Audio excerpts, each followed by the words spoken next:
This question is so on my mind. This question basically, as I understand it, is what do you do when you've got two conflicting values?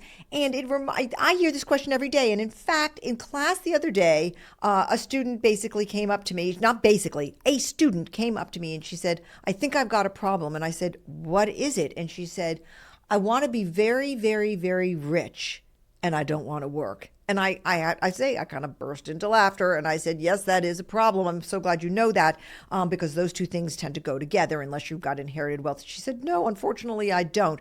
And so, welcome to humanity. One of the reasons we find out our values is so that we can know which ones are in conflict with each other. This happens so often. It doesn't have to be money and work. There's a lot of other values that come in conflict with each other. Work and family are two values that come into conflict with each other.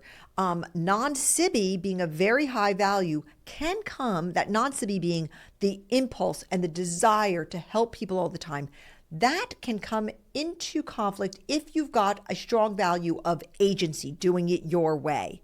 Okay. Sometimes people have a very strong value of belonging, friends, and groups, and being a part of something bigger than themselves.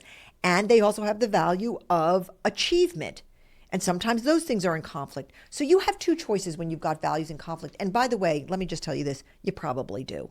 Okay. I have had maybe 5, 6 students a semester who come in and their values are 100% harmonious. And what I would describe as harmonious values would be like if you are valuing affluence, achievement, and work centrism very highly and family centrism really low. Okay. Then you've got, take it or leave it. I have no value judgment on anyone's values if they're not hurting people, but that would be very harmonious set of values. Say, belonging, family centrism being high together, very harmonious. But you know what?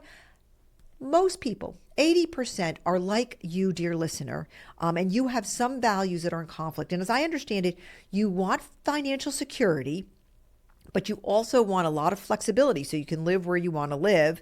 And that's agency, by the way. And you feel like this is very unaligned. And actually, you're also thinking, gee, I want to make a career pivot. And that's going to force me to give up my value of flexibility, of living wherever I want to live. And as an aside, I would say that flexibility is such a strong value in people that for decades, the number one way that people in my field, values formation and identity formation, that have talked about values, have followed this one inventory of values called the Schwartz Values Inventory that was developed at the University of Jerusalem in 1990. And one of the things that actually finally galvanized me to create my own values inventory, the Welch Bristol Values Inventory, was because it didn't have flexibility on it.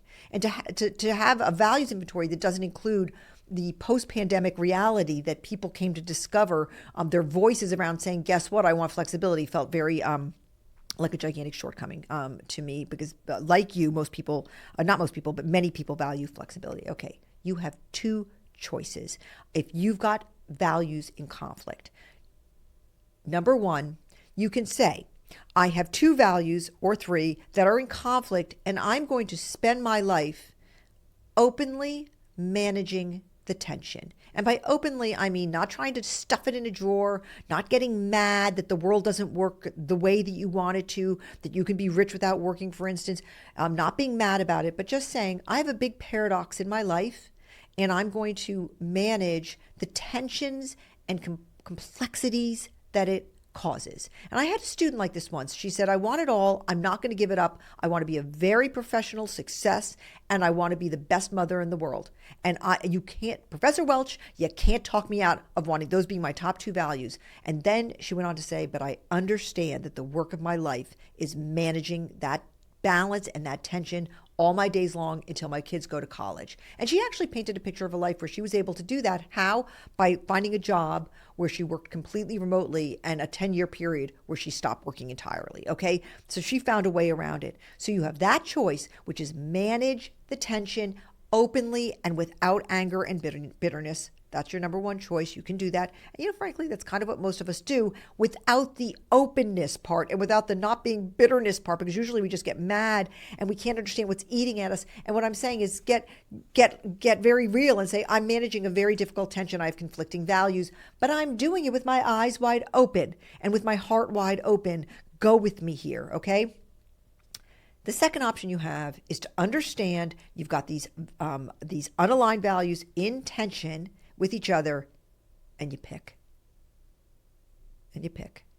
That's very hard work. There's going to be consequences. So, for instance, for you, my dear listener, who sent this wonderful question in, and thank you very much for listening to the podcast. And we didn't actually include some of your very wonderful words of encouragement and appreciation, but I want you to know it means a lot to me. Thank you.